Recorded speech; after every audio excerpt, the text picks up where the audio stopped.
میں صفائی کر کے بس میٹرنٹی ہوم سے نکلنے ہی والی تھی جب ایک لڑکی درد سے تڑپتی اپنا پیٹ پکڑ کر اندر داخل ہوئی تھی۔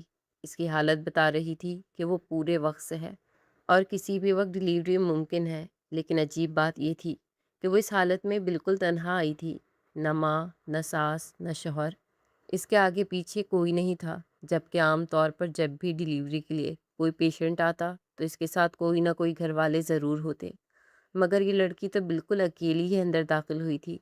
میں نے اس لڑکی کو اسٹریچر پر لٹایا تو اس لڑکی نے مضبوطی سے میرا ہاتھ تھام لیا۔ مجھے لگا شاید درد کی شدت کی وجہ سے اس نے یہ کیا ہے، کیونکہ اکثر عورتیں ایسی حالت میں میرا ہاتھ بہت سختی سے پکڑا کرتی تھیں تاکہ ان کا درد کچھ کم ہو جائے، لیکن اس لڑکی کا معاملہ الگ تھا۔ وہ لڑکی امید بھری نگاہوں سے مجھے دیکھ رہی تھی۔ مجھے آپ کی مدد چاہیے۔ درد کی حدوں کو چھوتے اس نے مجھ سے مدد کی درخواست کی تو میں فوراً ہی اس کے قریب ہو گئی۔ ہاں بولو، جو ممکن ہو سکا میں ضرور کروں گی۔ میرا دل فوراً ہی نرم پڑ گیا تھا۔ اس کی تکلیف ہی ایسی تھی۔ بچہ پیدا کرنا کوئی آسان بات تو نہیں تھی۔ وہ آہستگی سے رکتی ہوئی سانس کے ساتھ بولی، پلیز وعدہ کریں آپ مجھ سے کہ آپ میری بچی کو یہاں سے لے جائیں گی اور کہیں دور کسی محفوظ مقام پر چھوڑ دیں گی۔ تکلیف سے تڑپتے ہوئے وہ مجھ سے ایسا وعدہ مانگ رہی تھی کہ میں نہ صرف حیران و پریشان رہ گئی بلکہ میری آنکھوں میں آنسو آ گئے تھے۔ واقعی انسان بہت ناشکرا اور بے صبرا ہے۔ جسے نعمت ملتی ہے وہ قدر نہیں کرتا، اور جس کے پاس نہیں ہوتی وہ صبر نہیں کرتا۔ میں سالوں سے اولاد کے لیے تڑپ رہی تھی، لیکن یہ نعمت میرے حصے میں نہیں آئی تھی، اور جسے مل رہی تھی وہ اسے خود اپنے ہاتھوں سے ٹھکرا رہی تھی۔ میں نے محبت سے اس لڑکی کے بالوں میں ہاتھ پھیرا اور کہا کہ تم ایسا کیوں چاہتی ہو؟ یہ تو بڑی خوش قسمتی ہے کہ تم ماں بن رہی ہو، اتنی تکلیف اٹھا کر بچہ جنم دینے والی ہو، اور پھر اسے ٹھکرا بھی رہی ہو۔ ایسا نہ کرو۔ اور تمہارے گھر والے کہاں ہیں؟ تمہارا شوہر کہاں ہے؟ مگر وہ ایک دم ہی بری طریقے سے رونے لگی اور کہنے لگی، مجھے یہ بچی نہیں چاہیے۔ آپ بس میرا اتنا کام کر دیں کہ میری بچی کو بحفاظت کسی جگہ چھوڑ دیں جہاں اسے نقصان نہ پہنچے۔ اور پھر تکلیف کی وجہ سے وہ بے ہوش ہو گئی۔ جب اسے ہوش آیا تو اس کی حالت ایسی نہیں تھی کہ میں مزید سوال جواب کرتی۔ ڈاکٹر صاحبہ چھٹی پر تھی۔ نرس نے ہی اس کا کیس کیا تھا اور بچی پیدا کر دی تھی۔ پھر نرس یہ کہہ کر وہاں سے نکل گئی کہ مجھے تو گھر جانا ہے، تم تھوڑی دیر بعد اس کی چھٹی کر دینا، یہ اب بہتر ہے۔ نرس نے ڈاکٹر کے پیٹھ پیچھے پیسے لے کر یہ کیس کیا تھا، اس لیے وہ جلد سے جلد یہاں سے باہر نکل جانا چاہتی تھی۔ میں نے بھی اسے نہ روکا۔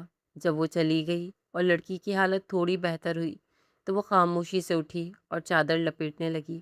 میں حیران تھی کہ وہ ایسی حالت میں تنہا آئی تھی اور اکیلے اس نے اپنا بچہ پیدا کیا تھا اور ہمت کر کے خود ہی واپس جا رہی تھی، اور بچی اس نے میرے پاس ہی چھوڑ دی تھی۔ اس کے پاس ایک خوبصورت نیلی آنکھوں والی گوری چٹی گڑیا پیدا ہوئی تھی جسے دیکھ کر کوئی بھی پلک جھپکنا بھول جاتا، لیکن اس لڑکی نے تو ایک نظر بھی اپنی بچی پر نہیں ڈالی تھی، جیسے سے کوئی سروکار ہی نہ ہو۔ میں نے پھر پوچھا کہ تمہاری بیٹی کا میں کیا کروں؟ اس نے پلٹ کر مجھے دیکھا اور کہنے لگی، ایدی ہوم کے جھولے میں ڈال دینا، میرا اور اس کا کوئی تعلق نہیں۔ اور پھر وہ جس طریقے سے آئی تھی اسی طریقے سے بالکل خاموشی اور چوری چپکے سے میٹرنٹی ہوم سے واپس چلی گئی تھی۔ اس کے جانے کے بعد جب میں نے بچی کو گود میں اٹھایا تو میری پیاسی مامتا کو جیسے سکون سا مل گیا۔ میں نے اس بچی کے ماتھے کو چوما اور لمحے بھر میں فیصلہ کر لیا جو میری زندگی کو بدلنے والا تھا۔ میرا نام زینب ہے۔ میں فیصل آباد شہر کی رہنے والی ہوں۔ میں نے اپنی زندگی میں بہت تکلیفیں اٹھائی ہیں، لیکن عورت کی زندگی میں ہر تکلیف سے بڑھ کر شاید صرف ایک ہی تکلیف ہوتی ہے، اگر اس کی ممتا کی پیاس نہ بجھ سکے، اور میں ہی وہ بد نصیب تھی جس کی ذات ادھوری رہ گئی تھی۔ ایک عورت اپنے آپ کو اسی وقت مکمل محسوس کرتی ہے جب وہ اپنے وجود سے ایک نئی جان کو جنم دے۔ ایک عورت ماں بننے کے مرحلے سے گزرنے کے بعد ہی شاید مکمل ہوتی ہے۔ مامتا کا احساس اسے نرم و ملائم اور مکمل کرتا ہے، لیکن میری شادی کو تقریباً 7 سال ہونے والے تھے اور میں بے اولاد تھی۔ مجھے لگتا تھا کہ جب تک میری سونی گود نہیں بھرے گی میری زندگی میں خوشیاں نہیں آئیں گی۔ مجھے اپنے ارد گرد کی کوئی بھی خوشی محسوس نہ ہوتی۔ میں ہر خوشی کے موقع پر اس کمی کو پوری طرح محسوس کرتے ہوئے دکھی ہو جاتی۔ میں ہر وقت اولاد کے لیے ترستی رہتی تھی، کبھی کسی کی گود بھرتے دیکھتی، تو آنکھوں میں آنسو آ جاتے، دل خود بخود ہی رونے لگتا۔ کبھی کبھی تو مجھے ڈر لگتا کہ کہیں کسی کو میری نظر ہی نہ لگ جائے۔ میں شدت دل سے دعا مانگتی، اے اللہ میری جھولی بھر دے، مجھے بھی ماں بننے کا سکھ نصیب فرما دے۔ میں کب تک یوں بے اولاد رہوں گی؟ لیکن میری دعاؤں میں تاثیر ہی نہیں رہی تھی، یا پھر شاید میرے نصیب میں مامتا کا سکھ نہیں لکھا تھا۔ میں خالی دامن تھی اور یہی روگ مجھے اندر ہی اندر مار رہا تھا۔ میں جب بھی کبھی اپنے شوہر وسیم کو دیکھتی تو یہ دکھ اور بھی بڑھ جاتا۔ میرا سیدھا سادہ شوہر مجھ سے بے انتہا محبت کرتا تھا، وہ ہمارے ادھورے پن پر بھی خاموش تھا۔ اس نے کبھی مجھے کوئی طعنہ نہیں دیا، کبھی مجھ سے اولاد کی خواہش نہیں کی، بلکہ مجھے پریشان دیکھتا تو محبت سے اپنی باہوں کے حصار میں بھرتا اور کہتا کہ زینب کیوں ایسی باتیں کرتی ہو، کیوں خدا سے شکایتیں لگاتی ہو، ہمارے نصیب میں ایسے ہی لکھا ہوگا۔ اس کی محبت کا لمس پا کر میں ٹوٹ جاتی اور سسک سسک کر رونے لگتی۔ دھیرے دھیرے میں ذہنی مریض ہوتی جا رہی تھی، ہر وقت کمرے میں بند رہنے لگی تھی۔ کسی تقریب میں جاتی، وہاں لوگ بچے کا پوچھتے، کسی میت پر جاتی تو لوگ میری خالی گود دیکھ کر نظروں ہی نظروں میں ایک دوسرے کو اشارے کرتے۔ پتہ نہیں لوگ کیوں مجھے اس کمی کو بھولنے نہیں دیتے تھے، اور اس لیے میں نے لوگوں سے کنارہ اختیار کر لیا تھا۔ نہ میں کسی کی خوشی میں شریک ہوتی تھی، نہ کسی کے غم میں۔ ویسے ہی میں نے بچپن سے بہت مشکل حالات دیکھے تھے۔ میرے ماں باپ نے بڑی مشکل سے پائی پائی جوڑ کر میری شادی کی تھی۔ وسیم عمارتیں بنانے کا کام کرتا تھا، وہ ایک ٹھیکیدار تھا، اور اس سے شادی کر کے میری زندگی کافی بہتر ہو گئی تھی۔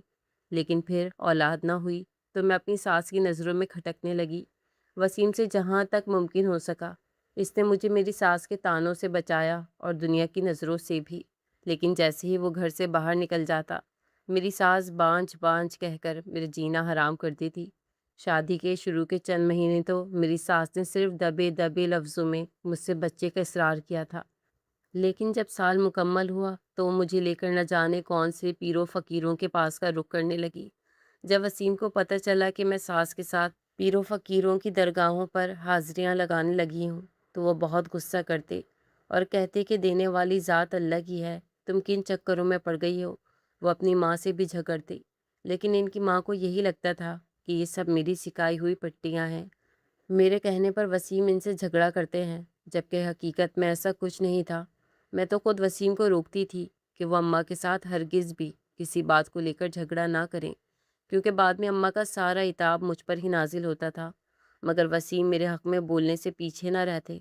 پھر ایک دن میری ساس نے غصے میں کہا کہ یقیناً تم میں ہی کوئی کمی ہوگی، اسی لیے تم میرے بیٹے کے ذہن میں میرے خلاف زہر بھرتی ہو، ورنہ بھلا پیروں فقیروں سے علاج کروانا کون سی بری بات ہے؟ ڈاکٹر نے تو صاف ہی کہہ دیا ہے کہ تم حاملہ نہیں ہو سکتی ہو، تم میں ہی کمی ہے۔ وہ تو شکر مناؤ کہ میرا بیٹا اچھا ہے، اس نے تمہیں طلاق نہیں دی، اب کم سے کم پیروں فقیروں کے ذریعے ہی اپنا علاج کروا لو۔ اب میں انہیں کیا سمجھاتی کہ میرے شوہر کو اس بات سے کتنا اعتراض تھا۔ ان کا کہنا تھا کہ یہ سب جھوٹے ہوتے ہیں اور بہانے سے پیسہ بناتے ہیں۔ اس لیے تنگ آ کر میں نے اپنی ساس کو صاف لفظوں میں منع کر دیا تھا کہ اب میں ان کے ساتھ کسی درگاہ کسی مزار نہیں جاؤں گی۔ یہ سننے کے بعد تو وہ اور بھی میرے خلاف ہو گئی اور اٹھتے بیٹھتے کہتی کہ تو بڑی جادوگرنی نکلی ہے، کیسے میرے بیٹے پر جادو کیا ہوا ہے، بچہ بھی نہیں دیتی اور جونک کی طرح چمٹ بھی گئی ہے۔ میری ساس کی ایسی باتیں میرا دل جلا کر راکھ کر دیتی۔ بچے کا نہ ہونا میرے ہاتھ میں تھا کیا؟ اگر یہ سب میرے ہاتھ میں ہوتا تو میں تو شادی کے پہلے سال ہی وسیم کو اولاد کی خوشی دے دیتی، لیکن یہ بات میری ساس کو کون سمجھاتا؟ وہ پرانے زمانے کی عورت تھی جن کی نظر میں بچہ نہ ہونا سراسر عورت کا ہی قصور ہوتا ہے، اور عورت ہی ہوتی ہے جو مرد کی خوشیوں کو کھا جاتی ہے۔ انہیں بھی یہی لگتا تھا کہ میں نے ان کے بیٹے کی خوشیوں کو کھا لیا ہے۔ پھر ایک دن میری ساس کی ایک جاننے والی ہمارے گھر آئی، اور جب انہیں پتہ چلا کہ میری اولاد نہیں ہوئی ہے تو وہ مسکرا کر بولی، ارے آج کل کی لڑکیوں میں تو یہ فیشن چل گیا ہے، اپنی خوبصورتی اور فگر کی وجہ سے یہ بچہ نہیں کرنا چاہتی ہیں اور بہانے بناتی ہیں۔ تمہاری بہو بھی یہی کچھ کر رہی ہوگی، کیونکہ دیکھنے میں تو بڑی خوبصورت اور جوان ہے نا، اس لیے اب اگر بچہ کر کے اس کا جسم خراب ہوا تو ظاہر سی بات ہے شوہر پہلے کی طرح دیوانہ تھوڑی رہے گا۔ بچے کے بعد ویسے بھی ذمہ داری بڑھتی ہے اور عورت خود پر توجہ نہیں دے پاتی، اس لیے بھی آج کل کی لڑکیاں ماں بننے کو بوجھ ہی سمجھتی ہیں۔ مجھے تو لگتا ہے تمہاری بہو بھی جان بوجھ کر بچہ نہیں کر رہی۔ یہ سننا تھا کہ میری ساس کو پڑ لگ گئے۔ وہ جاننے والی تو چلی گئی تھی، لیکن میری ساس نے اس دن گھر میں جو ہنگامہ کیا تھا، میں کانوں کو ہاتھ لگا کر رہ گئی تھی۔ انہوں نے اس عورت کی بات پہ من یقین کر لیا تھا، اور اب وہ چیخ چیخ کر بس یہی کہہ رہی تھی کہ سب سمجھتی ہوں میں، تم یہ ذمہ داری اٹھانا ہی نہیں چاہتی ہو، اس لیے تو پیروں فقیروں کے نام پر بھی بھاگتی ہو۔ اور میں بس اپنے کمرے میں بند ہو کر بیٹھ گئی تھی۔ کئی دن تک گھر میں ہر بات پر یہی بات چل پڑتی تھی، اور میں منہ لپیٹ کر کمرے میں بیٹھ جاتی تھی کہ اس کے سوا اور کوئی چارہ بھی نہیں تھا۔ میری شادی کو پورے 2 سال گزر گئے تھے، اور یہ 2 سال میں نے کس اذیت میں کاٹے تھے یہ صرف میں ہی جانتی تھی۔ 2 سال بعد ہمارے گھر میں میری دیور کی شادی کا ذکر چل پڑا تھا، اور میں نے خدا کا شکر ادا کیا تھا کہ کم سے کم اب میری ساس کا دھیان کسی اور طرف تو گیا۔ وہ پہلے لڑکی ڈھونڈنے میں مصروف رہی تھی، پھر کافی تلاش کے بعد انہوں نے بالآخر اپنی بہن کی بیٹی کو ہی اپنی بہو بنایا تھا، اور یوں میری شادی کے پورے 2 سال بعد میری دیورانی رخصت ہو کر ہمارے گھر آ گئی تھی۔ خدا کا کرنا ایسا ہوا کہ شادی کے پہلے ہی مہینے میں دیورانی نے حمل کی خوشخبری سنائی تھی۔ میری ساس کا حال تو دیوانوں جیسا ہو گیا تھا۔ مٹھائی کے ٹوکرے منگوا کر انہوں نے پورے خاندان میں ہی تقسیم کر دیے تھے۔ ہر کسی کو اس کے امید سے ہونے کی خبر ایسے پہنچائی گئی تھی جیسے بچہ ہی پیدا ہو گیا ہو۔ میں تو اپنی ساس کا یہ دیوانہ پن دیکھ کر حیران رہ گئی تھی، اور پھر مجھے اندازہ ہوا کہ وہ یہ سب کچھ جیسے مجھے جتانے کے لیے کر رہی ہوں، کیونکہ مجھے مٹھائی دیتے ہوئے انہوں نے کہا تھا کہ چھوٹی بہو سے ذرا دور رہنا، تمہارا سایہ اس پر نہ پڑے۔ اور یہ سن کر میری آنکھوں سے بھل بھل آنسو بہنے لگے تھے۔ وسیم کے کانوں میں یہ بات پڑی تو انہوں نے بھی مجھے سختی سے کہہ دیا تھا کہ تمہیں اس کے کمرے میں جانے کی یا اس کی خدمتیں کرنے کی کوئی ضرورت نہیں ہے۔ اچھا ہے تم ان سب معاملات سے دور رہو اور بس اپنی زندگی پر توجہ دو۔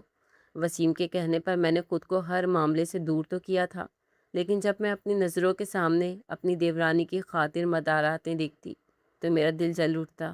میری ساس نے تو اسے سر آنکھوں پر بٹھا لیا تھا۔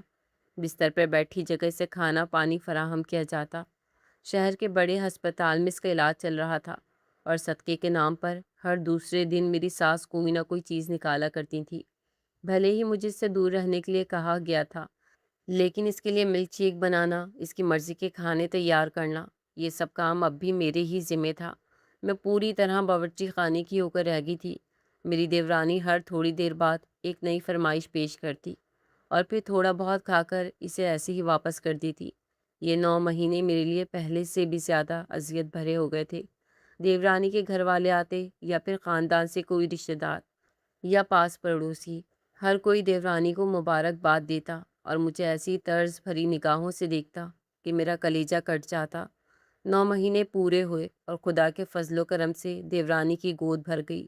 اس نے ایک خوبصورت اور صحت مند بیٹے کو جنم دیا تھا۔ گھر میں بچے کی کلکاریاں گونجی تو بس پھر کیا تھا، میری ساس نے اسے گھر کی مالکن بنا دیا اور مجھے اس کی نوکرانی۔ پہلے بھی میری حیثیت ملازموں جیسی ہی تھی، لیکن اب تو مجھے ایسا لگتا تھا جیسے میں باقاعدہ اپنی دیورانی اور اس کے بچے کی ملازمہ ہوں۔ میری دیورانی کا سلوک اور اس کا لہجہ بھی میرے ساتھ بالکل ملازموں والا ہو گیا تھا۔ میں سارا دن گھر کے کام کرتی اور اپنی دیورانی کی خدمت کرتی۔ وہ تو بچہ پیدا کر کر مہارانی بنی بیٹھی تھی۔ ایسے لگتا تھا جیسے اس میں سارا کمال اسی کا ہو۔ میں جو کبھی محبت سے اس کے بچے کو گود میں اٹھانا چاہتی تو وہ مجھے حقارت سے صاف کہتی، تو بانجھ ہے، میرے بچے سے دور رہنا، ایسا نہ ہو کہ تیرا سایہ میرے بچے پر پڑے اور اس کا نصیب بھی خراب ہو جائے۔ میری دیورانی پڑھی لکھی لڑکی تھی، اس لیے مجھے اس سے کم ایسی امید ہرگز نہیں تھی۔ میں اس کے بچے کے سارے چھوٹے بڑے کام خود کرتی تھی۔ اس وقت اسے یاد نہیں آتا تھا کہ میں بانجھ ہوں۔ اس کے بچے کے کپڑے دھونے سے لے کر اس کی فیڈر واش کرنے تک سارے ہی کام میرے حصے میں تھے، لیکن اس وقت اسے یاد ہی نہیں آتا تھا کہ میں بے اولاد ہوں یا بد نصیب ہوں۔ لیکن جب اس کے بچے کو میں گود میں اٹھا کر پیار کرنے لگتی تو اسے میرے اندر کی یہ کمی دکھائی دیتی۔ ایک دن میری دیورانی غسل خانے میں تھی، اس کا بچہ زار و قطار رونے لگا۔ اس وقت میری ساس بھی پڑوس میں گئی ہوئی تھی اور گھر میں میری سوا کوئی نہیں تھا۔ کچھ دیر تک تو میں خود کو روکتی رہی کہ دیورانی ناراض نہ ہو جائے، لیکن جب بچے کا رونا حد سے بڑھا تو میرے اندر کی مامتا جاگ اٹھی۔ مجھ سے برداشت نہ ہوا، میں بھاگ کر اس کے پاس گئی، اسے گود میں اٹھا کر سینے سے لگایا میرا لمس پا کر وہ بھی خاموش ہو گیا۔ میں دھیرے دھیرے اس کی کمر پر ہاتھ پھیرنے لگی۔ مجھے ایسے لگا جیسے میرے اندر کی کوئی تشنگی مٹ رہی ہو۔ میری مامتا کو بھی قرار آ گیا، لیکن مجھے کیا معلوم تھا کہ میری دیورانی نے کیسا ہنگامہ کرنا ہے، ورنہ شاید میں اس کے بچے کو ہاتھ بھی نہ لگاتی۔ جیسے ہی وہ غسل خانے سے نکلی اور اپنے بچے کو میری گود میں دیکھا تو زور زور سے چیخنے چلانے لگی۔ میری ساس اسی وقت پڑوس سے واپس لوٹی تھی۔ ان کا شور سن کر جیسے ہی میری ساس کمرے میں پہنچی تو میری دیورانی نے مجھ پر انتہائی گھٹیا الزام لگاتے ہوئے ساس سے کہا، یہ میرے بچے کا گلا دبا کر اسے مارنے کی کوشش کر رہی تھی۔ خود تو ماں بن نہیں سکتی، مجھ سے میرا بچہ چھیننا چاہتی ہے۔ یہ چاہتی ہی نہیں کہ ہمارے گھر میں خوشیاں ہوں۔ پھر کیا تھا، میری ساس نے آؤ دیکھا نہ تاؤ مجھے مارنا پیٹنا شروع کر دیا۔ میں چیختی چلاتی رہی کہ میں تو بس بچے کو چپ کروا رہی تھی، لیکن میری بات پر کس کو یقین آنا تھا؟ ان سب کی نظروں میں ہی مجرم تھی۔ میری ساس نے مجھے بہت بری طرح بال پکڑ کر مارا تھا، دھکے دے کر گھر سے باہر نکال دیا تھا۔ میں دروازے پر بیٹھ کر رونے لگی۔ میں کا ہوتا تو واپس لوٹ جاتی، لیکن مجھ بد نصیب کے پاس اپنا کوئی گھر نہیں تھا۔ میری ایک بیمار ماں تھی جس نے اپنی زندگی میں میرا رشتہ وسیم سے طے کیا تھا، اور پھر میری شادی کے 15 دن بعد ہی وہ اس دنیا سے چلی گئی تھی۔ اس کے بعد پیچھے کوئی رشتہ نہ بچا تھا۔ شاید یہی وجہ تھی کہ میری ساس مجھ پر ظلم کرنے سے بھی نہ چوکتی تھی۔ اسے معلوم تھا کہ میرے لیے آواز اٹھانے والا اس کے بیٹے کے سوا کوئی نہیں، اور اس کا بیٹا بھی ایک حد سے تجاوز نہیں کر سکتا۔ میں یوں ہی دروازے پر بیٹھے بیٹھے آنسو بہاتی رہی اور اپنی قسمت پر ماتم کرتی رہی۔ ایسے ہی شام ہو گئی، اور جب وسیم آئے تو مجھے اس طرح دیکھ کر پریشان ہو گئے۔ فوراً میرا ہاتھ پکڑ کر مجھے گھر کے اندر لائے اور پوچھنے لگے کیا ہوا ہے۔ میرے جواب دینے سے پہلے ہی میری ساس نے اس قصے کو بڑھا چڑھا کر وسیم کے سامنے پیش کیا کہ وہ مجھے مجرم سمجھے۔ میری ساس نے تو یہاں تک کہہ دیا کہ میں نے بچے کا گلا گھونٹ ہی دیا تھا، اگر صحیح وقت پر وہ لوگ نہ پہنچتے تو بچہ مر جاتا، جبکہ یہ بات سراسر ہی جھوٹ تھی۔ میں تو اپنی ساس کے جھوٹ اور اس مکاری پر حیران ہی رہ گئی تھی۔ وسیم کو مجھ سے دور کرنے کے لیے وہ ہر حد پار کر چکی تھی، لیکن وسیم کو اچھی طرح میرے کردار کا علم تھا۔ وہ جانتے تھے کہ میری مامتا کتنی ادھوری اور پیاسی ہے، اور میں کبھی کسی کے بچے کو نقصان نہیں پہنچا سکتی۔ اس لیے اپنی ماں کی باتوں میں آنے کے بجائے وسیم نے کہا، میرا اور اپنا سامان باندھو اور ابھی اور اسی وقت اس گھر سے چلو۔ اگر ہمارے یہاں رہنے سے اس گھر کی خوشیوں اور سکون میں خلل پڑ رہا ہے تو پھر ہمیں یہاں نہیں رہنا چاہیے۔ وسیم کی بات سن کر اس کی ماں کے چہرے کا رنگ اڑ گیا۔ وسیم ان کا بڑا بیٹا تھا اور وہ اس سے بے انتہا محبت کرتی تھی، اور انہوں نے سوچا بھی نہیں تھا کہ میرے خاطر وسیم گھر چھوڑنے کی بات کر دے گا۔ وہ فوراً وسیم کے پیروں میں گر گئیں، کہنے لگی، نہ بیٹا، مجھے چھوڑ کر نہ جا۔ تیری بیوی نے تجھ پر جادو کر دیا ہے جو تجھے اس کی حقیقت دکھائی نہیں دے رہی۔ یہ بہت مکار ہے، یہ ہمارے گھر کی خوشیوں کو برباد کرنا چاہتی ہے۔ خود تو بانجھ ہے اور چاہتی کہ اس گھر میں کسی اور کا بچہ بھی نہ پلے۔ میری ساس بھی مجھ پر الزام در الزام لگا رہی تھی اور میں مٹی کی مورت بنے کھڑی تھی۔ وسیم نے روتے ہوئے اپنی ماں کے آگے ہاتھ جوڑ دیے اور کہا، اماں بس بھی کر دیں، اور کتنے الزام لگائیں گی میری بیوی پر؟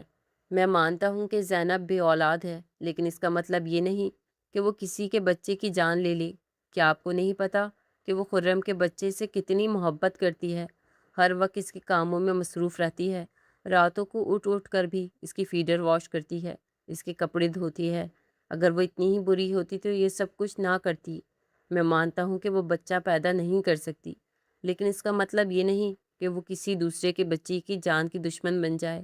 میری بیوی اتنی گھٹیا عورت نہیں ہے۔ کم سے کم آپ اس بات کا لحاظ ہی رکھ لیتی کہ زینب کا اس دنیا میں ہمارے سوا اب کوئی نہیں ہے۔ آپ کو تو ایک ماں کی طرح اس کے سر پر ہاتھ رکھنا چاہیے تھا، لیکن آپ نے اس کا جینا دو بھر کر دیا۔ کہ ایک یتیم اور مسکین لڑکی کے ساتھ یہ سلوک جائز ہے؟ کم سے کم میں ظالموں میں شامل نہیں ہونا چاہتا، اس لیے میں زینب کو لے کر یہاں سے جا رہا ہوں۔ آپ لوگ سکون سے اپنی زندگی گزارے، ہم دونوں میاں بیوی دوبارہ اس گھر میں قدم نہیں رکھیں گے۔ اس نے میرا ہاتھ پکڑا، ضرورت کا کچھ سامان لیا اور اسی وقت بنا سوچے سمجھے میرے ساتھ اپنی ماں کا گھر چھوڑ دیا اور مجھے ایک چھوٹے سے کرائے کے گھر میں لے گیا، اور ہم نے نئے سرے سے زندگی شروع کر دی۔ میں تو کبھی کبھی بالکل حیران ہو جاتی تھی کہ وسیم نے کس طرح میرا ساتھ نبھایا۔ جبکہ میں نے تو انہیں اولاد کی خوشی بھی نہیں دی تھی، انہیں زندگی کی بنیادی خوشی سے محروم رکھا تھا۔ لیکن اس کے باوجود انہوں نے نہ صرف میرے کردار پر اعتبار کیا تھا، بلکہ میرے خاطر اپنا گھر تک چھوڑ دیا تھا۔ مجھے ایک پل کے لیے بھی احساس نہیں ہونے دیا تھا کہ میں تنہا ہوں۔ میری ماں کے انتقال کے بعد سے وسیم میرے لیے اور بھی زیادہ نرم اور مہربان ہوئے تھے، اور آج تک وہ اپنے ہر وعدے اور اپنے ہر دعوے پر قائم تھے۔ وہ نہ صرف مجھ سے محبت کرتے تھے، بلکہ اپنے کیے گئے وعدوں کو نبھانا بھی جانتے تھے۔ اب میری باری تھی کہ میں ان کی زندگی کو خوشیوں سے بھر دوں، اور اس کے لیے میں خدا کے حضور پیش ہو گئی تھی، کیونکہ ایک وہی تھا جو میری خالی جھولی کو بھر سکتا تھا۔ اور پھر اس دن سے میری دعاؤں میں مزید شدت آ گئی۔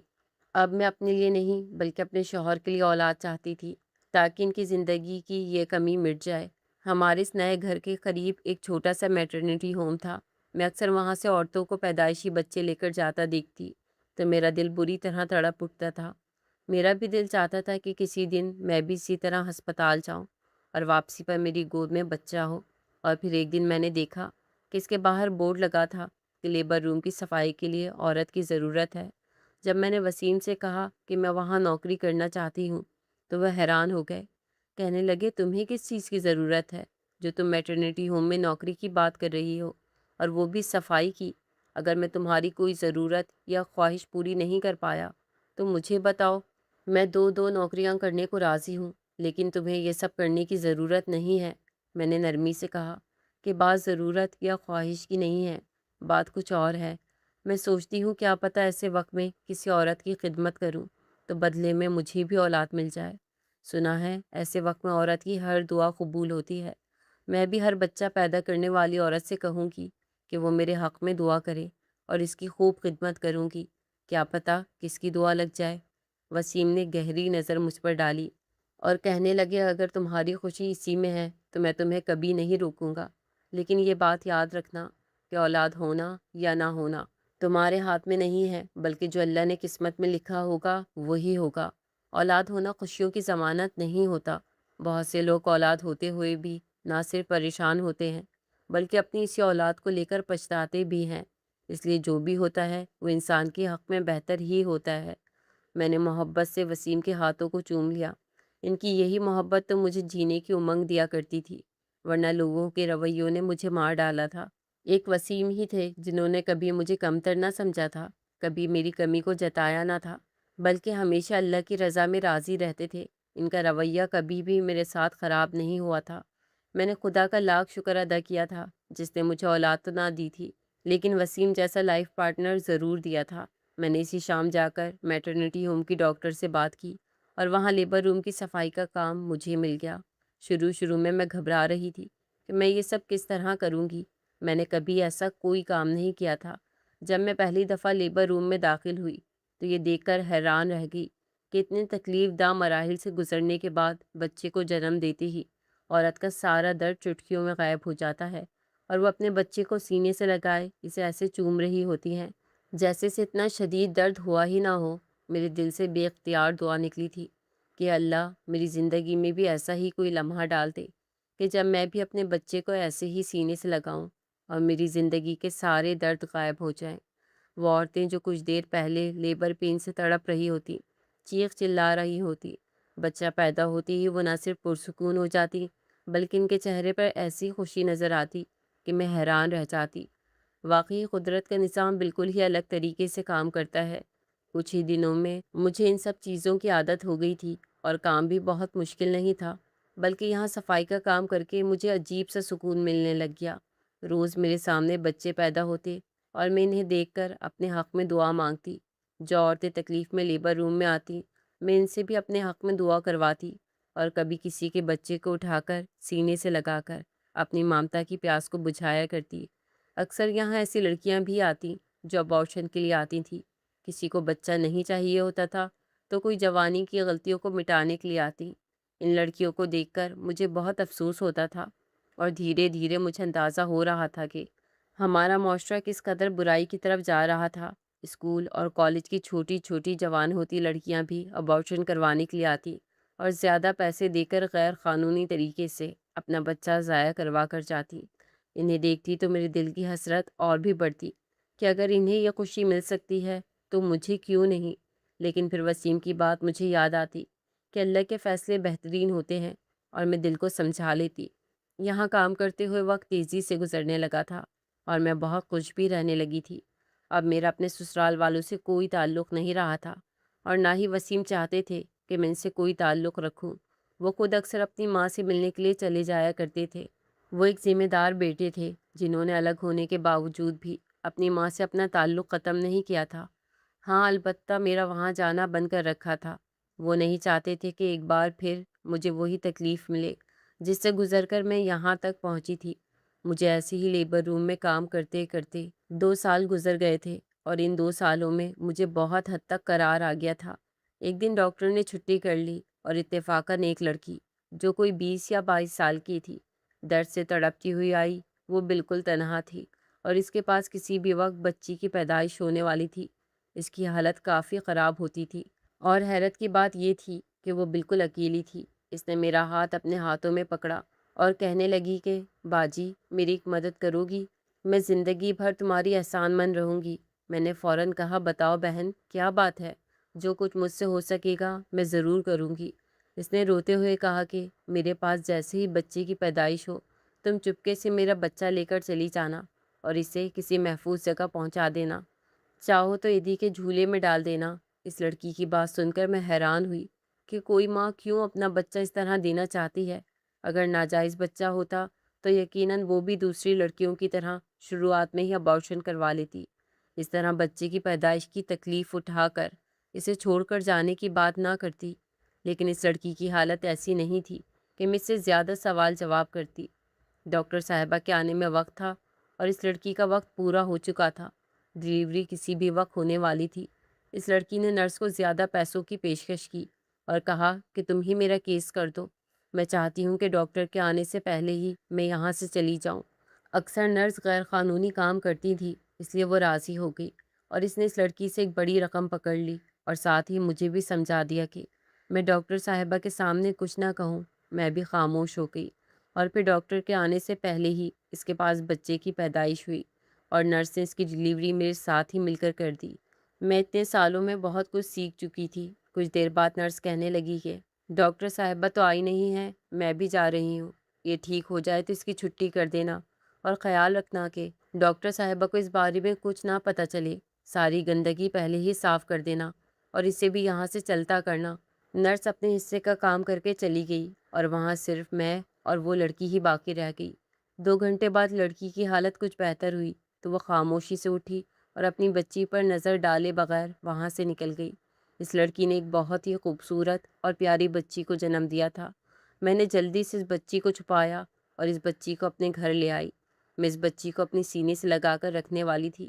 وہ لڑکی تو میرے لیے بہت ہی پراسرار تھی، جس نے تنہا آ کر بچی کو جنم بھی دیا تھا اور اسے چھوڑ کر بھی چلی گئی تھی۔ لیکن میرے لیے خوشی کی بات یہ تھی کہ مجھے ایک پیدائشی بچی مل گئی تھی جسے میں اب ماں بن کر پال سکتی تھی۔ وسیم شام کو گھر لوٹے تو مجھے بچی سے کھیلتا دیکھ کر حیران رہ گئے، اور گھبرا کر مجھ سے پوچھنے لگے، زینب، کس کی بچی کو اٹھا کر لے آئی ہو؟ میں نے وسیم کو سب کچھ بتا دیا تو وہ اور پریشان ہو گئے۔ کہنے لگے کہ پتہ نہیں کون تھی وہ لڑکی، کوئی ایسے اپنی بچی کو اس طرح چھوڑ کے جا سکتی ہے کیا؟ تم اس سے کچھ پوچھتی تو صحیح، ایسا نہ ہو کہ وہ ہم پر کوئی الزام لگا دے، یا پھر ہم کسی مشکل میں پڑ جائیں۔ پتہ نہیں کون ہے، کس کی اولاد ہے، کہیں ہم دونوں بچی کی وجہ سے کسی مصیبت میں نہ آ جائیں۔ میں نے ناراضگی سے وسیم کو دیکھا اور کہا کہ خدا نے میری دعا اس بچی کی صورت میں قبول کر لی ہے۔ وہ عورت خود اپنی خوشی سے بچی مجھے دے کر گئی ہے، تو آپ کو کیا اعتراض ہے؟ اگر اسے اس بچی کو واپس ہی لینا ہوتا تو وہ کیوں اسے میری گود میں ڈالتی؟ اور اسے تو یہ بھی معلوم نہیں کہ یہ بچی میں نے اپنے لیے رکھی ہے۔ اس نے تو مجھے کہا تھا کہ میں اس کی بچی کو کسی بھی محفوظ جگہ پر چھوڑ دوں۔ سالوں بعد مجھے ایسا لگ رہا ہے کہ جیسے میں مکمل ہو گئی ہوں، اور آپ ہیں کہ میری خوشی کو گرہن لگا رہے ہیں۔ دیکھیں تو کتنی پیاری سی گڑیا ہے، آج سے یہ ہماری بیٹی ہے۔ آپ اس کا نام سوچ کر بتائیں۔ میں نے محبت سے اس بچی کو اٹھا کر اس کے رخساروں کو چوما تو وسیم مجھے دیکھ کر خاموش ہو گئے۔ میرے چہرے کی رونق نے انہیں مزید سوال جواب سے روک دیا تھا کہ کچھ دیر بعد وسیم نے خود ہی بچی کے کان میں اذان بھی دی اور اس کا نام فرشتے بھی رکھ دیا۔ وسیم کہنے لگے کہ یہ ہمارے لیے کسی فرشتے سے کم نہیں ہے، اس لیے مجھے اس کا یہی نام مناسب لگتا ہے۔ فرشتے ہماری زندگی میں کیا شامل ہوئی، ایسے لگا کہ جیسے سب کچھ بدل کر رہ گیا۔ ہم نے سب کو یہی بتایا تھا کہ وہ ہماری بچی ہے، اور ویسے بھی یہاں آس پاس کوئی ہمیں جانتا بھی نہیں تھا۔ میں نے وسیم سے کہہ کر گھر بھی بدل لیا تھا اور لیبر روم کا کام بھی چھوڑ دیا تھا۔ میں اس جگہ سے بہت دور چلی آئی تھی تاکہ کبھی وہ لڑکی مجھے ڈھونڈتے ہوئے بھی واپس نہ آئے۔ اگرچہ میں جانتی تھی کہ وہ لڑکی کبھی مجھے ڈھونڈنے کی کوشش نہیں کرے گی، لیکن پھر بھی مجھے خوف آتا تھا۔ ہر گزرتے دن کے ساتھ میں فرشتے سے محبت کرنے لگی تھی اور اسے کھونے کا تصور بھی نہیں کر سکتی تھی۔ میرے دن رات سب فرشتے کے نام ہو گئے تھے۔ وسیم سے کہیں زیادہ میں فرشتے کو وقت دیتی تھی۔ کبھی کبھی تو وہ بھی مسکرا کر کہتے کہ جب سے فرشتے آئی ہیں تمہیں میرا خیال ہی نہیں آتا، اور میں ہنس دیا کرتی۔ فرشتے کو ہماری زندگی میں شامل ہوئے 6 مہینے بھی نہ گزرے تھے کہ ہماری زندگی کی کایا پلٹ گئی تھی۔ وسیم کو سرکاری طور پر کنسٹرکشن کا ٹھیکہ مل گیا تھا، اور دیکھتے ہی دیکھتے ہمارے حالات پوری طرح بدل گئے تھے۔ ہم کرائے کے گھر سے ذاتی مکان میں پہنچ گئے تھے، اور وقت کے ساتھ ساتھ گاڑی بھی لے لی تھی۔ گھر میں ہر چیز کی فراوانی ہو گئی تھی، اور سب سے بڑھ کر یہ کہ میری مامتا کی پیاس بجھ گئی تھی۔ میں اور فرشتے ایک دوسرے کے لیے اس قدر اہم ہو چکے تھے کہ ہم ایک دوسرے کے بغیر ایک پل بھی نہیں گزار سکتے تھے۔ اس بچی نے تو جب سے آنکھ کھولی تھی مجھے ہی اپنی ماں کے روپ میں پایا تھا۔ اسے تو یہ تک معلوم نہیں تھا کہ میں اس کی ماں نہیں ہوں، اور نہ ہی میں نے کبھی اسے یہ احساس ہونے دیا تھا۔ وسیم بھی اس سے اتنی محبت کرتے تھے کہ اگر اسے چھینک بھی آ جاتی تو وہ فوراً اسے گود میں اٹھا کر ہسپتال پہنچ جاتے، اس کے لیے کھلونے لاتے، چاکلیٹس لاتے، اور اگر وہ چھٹی کرنے کا کہہ دیتی تو کام سے چھٹی تک کر لیا کرتے تھے، جبکہ پہلے وسیم چھٹی کا تصور بھی نہیں کرتے تھے۔ لیکن فرشتے نے تو جیسے ان کی زندگی کے بھی معنی بدل دیے تھے۔ کبھی کبھی تو میں بھی وسیم کا یہ حال دیکھ کر حیران رہ جایا کرتی تھی۔ وسیم نے کبھی یہ نہیں سوچا تھا کہ فرشتے ہماری بچی نہیں ہیں، بلکہ انہوں نے اسے سگی اولاد سے بھی بڑھ کر پیار دیا تھا۔ وہ 2 سال کی ہو رہی تھی، اور یہ 2 سال جیسے پلک جھپکتے ہی گزر گئے تھے۔ میں خدا کا لاکھ لاکھ شکر ادا کرتی کہ اس نے کسی نہ کسی صورت میں ہمارے آنگن میں خوشیاں بھیج دی ہیں۔ لیکن جیسے جیسے فرشتے بڑی ہو رہی تھی، میں ایک بہت عجیب سی چیز محسوس کر رہی تھی۔ میں جب بھی اسے نہلانے کے لیے لے کر جاتی یا کپڑے تبدیل کرواتی تو میرے رونگٹے کھڑے ہو جاتے۔ کتنی دفعہ میں نے سوچا کہ میں وسیم سے اس بارے میں بات کروں، لیکن پھر میں ڈر کر خاموش ہو جاتی۔ میں کسی صورت فرشتے کو کھونا نہیں چاہتی تھی، اور مجھے یہ ڈر رہتا تھا کہ کہیں وسیم کبھی فرشتے کو مجھ سے دور نہ کر دیں۔ فرشتے آہستہ آہستہ بڑی ہوتی جا رہی تھی۔ وہ بہت خوبصورت اور پیاری گڑیا جیسی تھی۔ نیلی آنکھوں سے وہ سب کا دل جیت لیتی، اور ہر کوئی مجھ سے پوچھتا، یہ آپ کی بچی ہے؟ یہ کس پر گئی ہے؟ اس کی نیلی آنکھیں تو بہت ہی خوبصورت ہیں۔ اور لوگوں کی اس بات پر میں کانپ جایا کرتی تھی کہ کہیں کسی کو شک ہی نہ ہو جائے۔ مجھ سے جتنا ممکن ہو سکتا تھا فرشتے کو لوگوں سے چھپا کر رکھتی تھی، خاص کر اس کی کمر کو۔ میں نے اسے اسکول بھی گھر کے قریب میں ہی ڈلوایا تھا تاکہ میں خود لانا لے جانا کر سکوں، اور وہ بس میرے ساتھ ہی رہے۔ میں اسے لے کر بہت زیادہ حساس تھی۔ کبھی کبھی وسیم بھی کہتے کہ اس طرح وہ کبھی پر اعتماد نہیں بن سکے گی، اسے تھوڑا تنہا بھی چھوڑا کرو تاکہ اسے دنیا کی سمجھ آئے۔ لیکن میں اپنے دل کا کیا کرتی جو کسی طور مانتا ہی نہیں تھا۔ میرا بس چلتا تو میں ساری زندگی سے اپنے سینے میں چھپا کر رکھتی۔ سال پر سال گزرتے چلے گئے، اور ہماری فرشتے پورے 12 سال کی ہو گئی، اور ان 12 سالوں میں میرے شوہر نے اس قدر ترقی کر لی تھی کہ دنیا حیران رہ گئی تھی، اور میں اچھی طرح جانتی تھی کہ یہ سب فرشتے کی خوش بختی کی وجہ سے ہوا ہے۔ وہ بچی ہماری قسمت میں خوشیاں ہی خوشیاں لے کر آئی تھی، لیکن میں جب بھی اس کی کمر دیکھتی تو پریشان ہو جاتی۔ مجھے عجیب عجیب سے خوف ستانے لگتے، اور پھر پورے 12 سال بعد ایک دن دروازے پر دستک ہوئی، اور میں نے دروازہ کھولا تو سامنے میری ساس کھڑی تھی۔ مجھے دیکھتے ہی وہ میرے قدموں میں گر گئی اور معافی مانگنے لگی، جبکہ میں بالکل ہکا بکا سی کھڑی رہ گئی تھی۔ اتنے سالوں بعد میں اپنی ساس کو اپنے سامنے دیکھ رہی تھی کہ مجھے یقین بھی نہیں آیا تھا۔ اور پھر میری ساس نے مجھے روتے ہوئے بتایا کہ میری دیورانی نے انہیں دھکے دے کر گھر سے نکال دیا، اور ان کی ساری جائیداد اپنے بچے کے نام کروا لی۔ دیور کو بھی اس نے میری ساس کے خلاف اس طرح بھرا تھا کہ وہ بھی ماں کی شکل نہیں دیکھنا چاہتا تھا۔ اپنی جس بہو کے پاس بیٹے کی پیدائش پر انہیں بہت ناز تھا، اسی بہو نے انہیں دھکے دے کر گھر سے نکال دیا تھا۔ وہ خالی ہاتھ میرے سامنے کھڑی تھی اور بہت زیادہ پریشان تھی، کیونکہ ان کے پاس کسی کا سہارا نہیں تھا۔ اور بہت مشکل سے وہ ہمارا گھر ڈھونڈتی ہوئی یہاں پہنچی تھی۔ کافی عرصے سے وسیم نے بھی ان کی خیر خبر نہیں لی تھی۔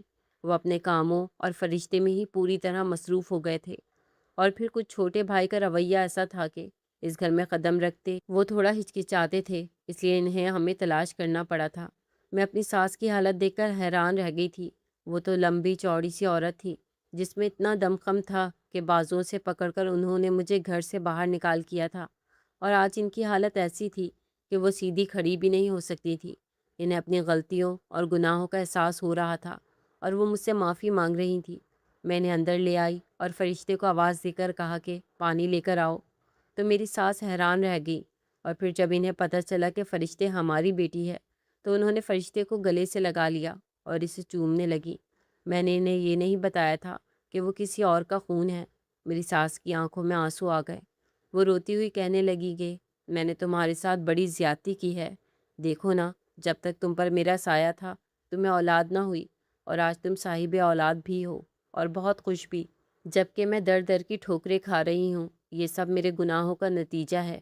اپنی بہن کی بیٹی کو میں نے سر آنکھوں پر بٹھایا، بیٹا ہونے پر سارے محلے میں مٹھائی تقسیم کی، اس کے بچے کے لیے کیا کچھ نہ کیا، اور وہی بچہ بڑا ہو کر اپنے باپ سے میری شکایتیں لگانے لگا۔ اس کی ماں بھی ہاں میں ہاں ملاتی، اور یہاں تک کہ میرا اپنا ہی بیٹا میرے خلاف ہو گیا۔ پھر میری ساس نے روتے ہوئے بتایا کہ دیورانی کے اس بچے کو چوری چکاری کی عادت پڑ گئی تھی۔ وہ اکثر ہی دادی کے بٹوے سے پیسے چرا کر بھاگنے لگا تھا، اور یہی بات جب میری ساس نے میری دیورانی کو بتائی تو اس نے اتنا ہنگامہ کھڑا کیا کہ انہیں گھر سے باہر نکلوا کر ہی دم لیا۔ ساس کی بات سن کر مجھے بہت افسوس ہوا۔ ایسی مائیں اپنی اولاد کی خود ہی تربیت کرتی ہیں اور بعد میں خود ہی پچھتاتی ہیں۔ میں نے اپنی ساس سے کہا کہ ماضی کی باتوں کو بھول جائیں، یہ بھی آپ کا گھر ہے، آپ ہمارے ساتھ رہ سکتی ہیں۔ میں بھی آپ کو دل سے معاف کر چکی ہوں۔ میرے دل میں کوئی برائی نہیں، خدا نے میری زندگی خوشیوں سے بھر دی ہے۔ میرے لیے یہی کافی ہے کہ اب میں بے اولاد نہیں ہوں۔ یہ سن کر میری ساس نے روتے ہوئے مجھے سینے سے لگا لیا۔ فرشتے تو دادی کو دیکھ کر بہت خوش تھی۔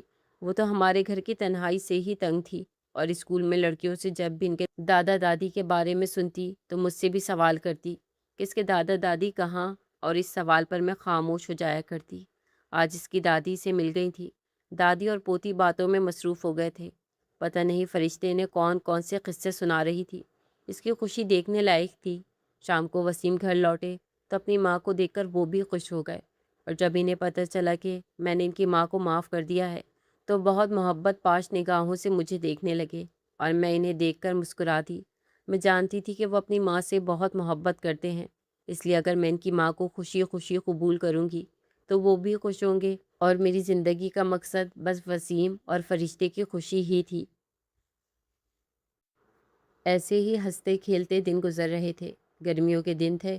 فرشتے اور اس کی دادی اپنے کمرے میں تھے، میں بھی گھر کے کاموں میں لگی ہوئی تھی۔ نہ جانے کیسے فرشتے کی دادی کی نظر اس کی کمر پر پڑ گئی۔ جس بات کو میں خوف کی وجہ سے آج تک چھپاتے آئی تھی، وہ بات میری ساس کے آگے کھل گئی تھی۔ وہ فوراً باورچی خانے میں چلی آئی اور کہنے لگی، بہو، کیا تم نے فرشتے کی کمر دیکھ رکھی ہے؟ ان کی بات سن کر میں گھبرا گئی اور کہا کہ ہاں اماں، ایسی بھی کون سی بڑی بات ہے، بیٹی ہے میری، نہلاتے دھلاتے میں نے اسے دیکھا ہے۔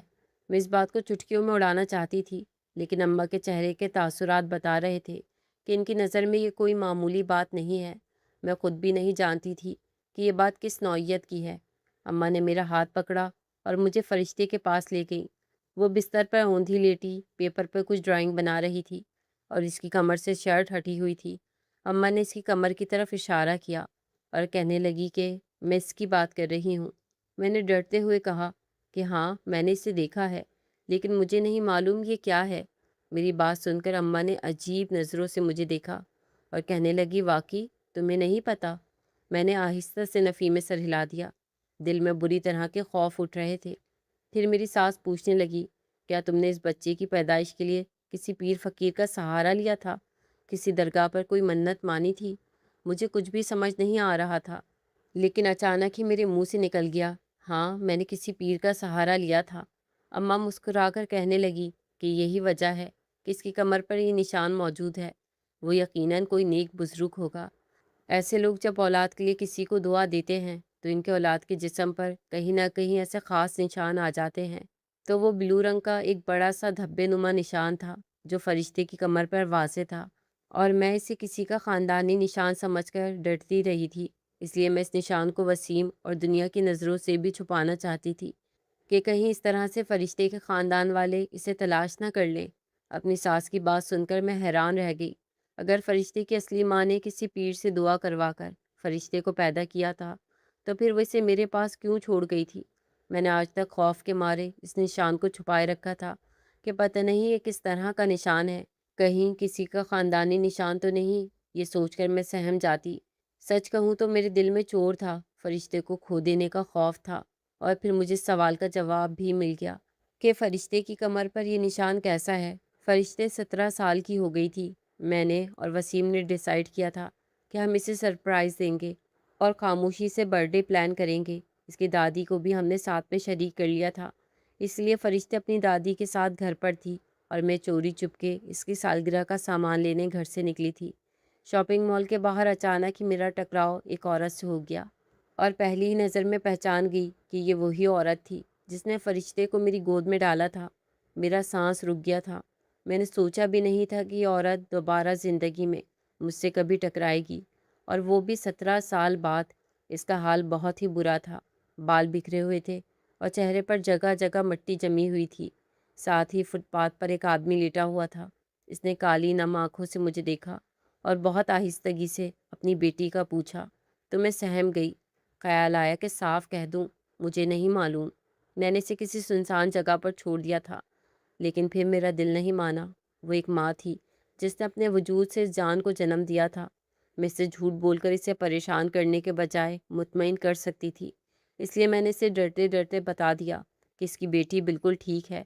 یہ سن کر وہ مسکرا دی اور کہنے لگی کہ میرے شوہر صرف بیٹے کی پیدائش چاہتے تھے، انہیں لفظ بیٹی سے ہی نفرت تھی۔ شادی کے پہلے ہی دن انہوں نے مجھے کہہ دیا تھا کہ اگر بیٹی ہوئی تو اسے زندہ دفن کر دینا۔ یہ سن کر میں خوفزدہ ہو گئی تھی۔ پھر جب میں حاملہ ہوئی اور میں نے اپنے شوہر کو بتایا تو انہوں نے صاف کہہ دیا کہ بس بیٹا ہی ہونا چاہیے، اور اسی لیے وہ مجھے بہت پیروں فقیروں کے پاس لے کر گئے۔ ایک پیر صاحب نے کہا کہ بیٹا یہ بیٹی خدا کی طرف سے ہے، وہ اچھے نصیب کی دعا دے سکتے ہیں۔ کچھ عرصے میں جان گئی تھی کہ میرے پاس بیٹی ہونے والی ہے، مگر میں نے یہ بات اپنے شوہر کو نہ بتائی اور خاموشی سے وقت پورا کیا۔ اور پھر اتفاقاً بیٹی کی پیدائش کے وقت میرے شوہر کو کاروباری سلسلے میں دوسرے شہر جانا پڑا، تو میں چپکے سے تنہا ہی ڈیلیوری کے لیے آ گئی اور بیٹی کو چھوڑ گئی، ورنہ میرا شوہر میری بیٹی کی جان لے لیتا۔ لیکن خدا کا کرنا ایسا ہوا کہ اس کے بعد میں جب حاملہ ہوئی اور بیٹے کی پیدائش ہوئی، میرا بیٹا کچھ ہی دن بعد اس دنیا سے گزر گیا اور ہم بے اولاد ہی رہ گئے۔ میرے شوہر نے بیٹی کو دھتکارا تھا اور شوہر کے خوف سے میں نے بھی بیٹی کو بے آسرا چھوڑا تھا۔ ہمیں اس کی سزا ملی ہے۔ میرے شوہر کو کینسر ہو گیا ہے، ان کے علاج کے پیچھے ہمارا سب کچھ بک چکا ہے اور ہم سڑک پر بیٹھے ہیں۔ وہ بہت جذبات سے چور لہجے میں کہنے لگی، تم ہمیشہ میری بیٹی کا خیال رکھنا اور اسے کبھی نہ بتانا کہ اس کے سگے ماں باپ کوئی اور ہیں، کیونکہ ہم اس قابل نہیں ہیں کہ اس کے ماں باپ کہلائے جا سکیں۔ ہم نے تو اسے بیٹا پیدا ہونے سے پہلے ہی چھوڑ دیا۔ میں نے مسکرا کر اسے یقین دلایا کہ میں ہمیشہ اس کی بیٹی کو سینے سے لگا کر رکھوں گی، اور سالگرہ کا سامان لے کر گھر لوٹ آئی جہاں خوشیاں ہماری منتظر تھی۔ میرا دل آج پوری طرح سکون سے بھر گیا تھا کہ اب کبھی فرشتے کو لینے کے لیے کوئی نہیں آئے گا۔ میں نے اور وسیم نے مل کر فرشتے کی سالگرہ کے لیے خاموشی سے ڈیکوریشن بھی کی تھی اور گفٹ بھی پیک کیے تھے۔ اس کی دادی نے اسے اپنے ساتھ مصروف رکھا تھا، اور پھر رات کے 12 بجتے ہی جب میں نے اور وسیم نے اسے سرپرائز دیا تو وہ ہمارے گلے سے لگ کر خوشی میں آنسو بہانے لگی۔ اس کی خوشی دیکھ کر ہم دونوں بھی خوشی سے نہال ہو گئے۔ میں نے سن رکھا تھا کہ اللہ تعالیٰ آزمائشوں کے درمیان سے راستے نکال کر آسانیاں پیدا کرتا ہے، اور فرشتے ہماری زندگی میں ایک ایسی ہی آسانی تھی جس نے ہر آزمائش کو دور کر دیا تھا۔ اللہ تعالیٰ نے واضح طور پر ارشاد فرمایا ہے کہ اللہ جسے چاہے بیٹے دے، جسے چاہے بیٹیاں دے، جسے چاہے دونوں دے، اور جسے چاہے بے اولاد رکھے۔ تو پھر ہم کیوں لوگ اس طرح واضح حقیقت کو اپنانے سے انکار کرتے ہیں اور بیٹے بیٹی میں فرق کرتے ہیں، جبکہ یہ سب تو خدا کی دین ہے، اور اگر میں بے اولاد بھی ہوں تو یہ بھی میرے رب کی ہی مرضی ہے۔ لیکن پتہ نہیں کیوں ہم رب کی رضا میں راضی ہونے والے نہیں۔ اللہ ہم سب کو نیک ہدایت دے اور بیٹیوں کو دل سے اپنانے والا بنا دے۔